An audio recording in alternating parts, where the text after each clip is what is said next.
The evening of my birth, the ocean mist was still in the air. I was a baby of 11. I was the only one to live and go home. My father knew life would not be easy for me, especially when he knew my mother committed suicide. So my father packed me up like a Christmas present. We loaded onto the train and we headed to Denver, Colorado, where we moved in with my strict Italian grandmother. When I was about 4 years old, I had long, beautiful hair. It's one normal evening. Grandpa, Grandma, my father sitting at the table, drinking, playing cards. Me being a little girl, eating ice cream, and tormenting my older adults. Well, just out of the blue, my father asked, "Go get me a bowl and some scissors." I was happy to. I thought I was going to play paper dolls and eat popcorn. Well, I handed this bowl to my father, and he proceeded to put it on my head. Then he took those scissors out of my hands and cut around that bowl. With each and every cut he did, I watched in horror and sadness my long hair fall to the floor. My dad passed out. I went to my hair and I picked up my hair and I ran to the corner and I cried my eyes out. I hated my father. I was hurt. Well, Grandma knew how to soothe me. She bathed me normally. She did my hair normally. But she said we're going to do something special. So she takes a strand of my hair. She wraps it around her finger. She takes 2 bobby pins, places it on an X to hold it in position. Then she looks at me with that sweet little smile of hers and says, "That's the Shirley Temple look," which made me happy and giddy, because Shirley Temple was my idol. Well, at 4 years old, I was standing on a milk crate, ironing my father's uniforms. At the age of 5, I was washing clothes on a washboard and a wringer washer. At the age of 6, I was in that kitchen cooking with my grandmother. By the time I was 9 years old, my father fell in love with this woman I didn't care for, didn't like. I thought she would be a good mother.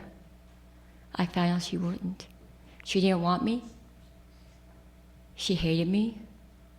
She taught me to hate everybody and not trust a soul. So I was mad at my father for taking me away from a home where I felt love and security, from my grandma to a living hell. So funny, time I was 13, I ended up in court, and I was emancipated. What fun. So from the age of 13 to 32, I was in and out of juvenile hall. I was in and out of marriages and relationships, and I was homeless.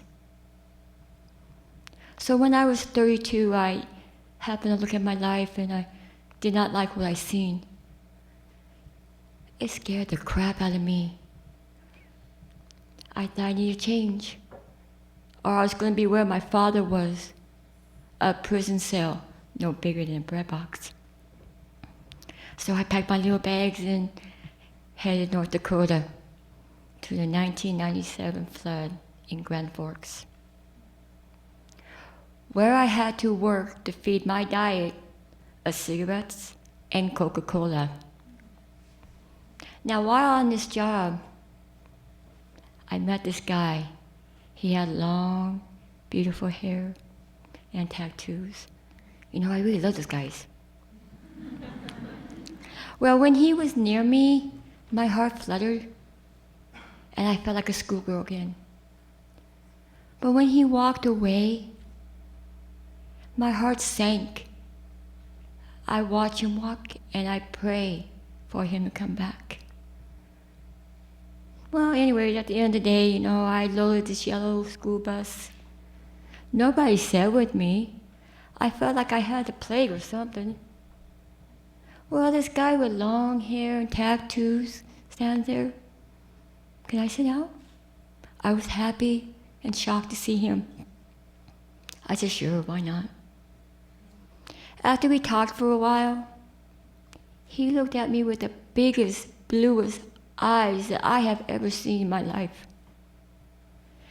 He said, you look tired. You could put your head on my shoulder. I did. I also went to sleep. When I woke up, I have felt these feelings I had not felt since I was a little girl. I felt happy. I feel safe.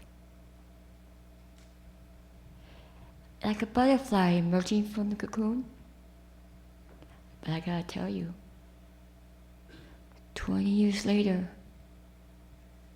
this guy with tattoos and long hair, I love him more today than I loved him the first day I met him, because we are still together. Thank you.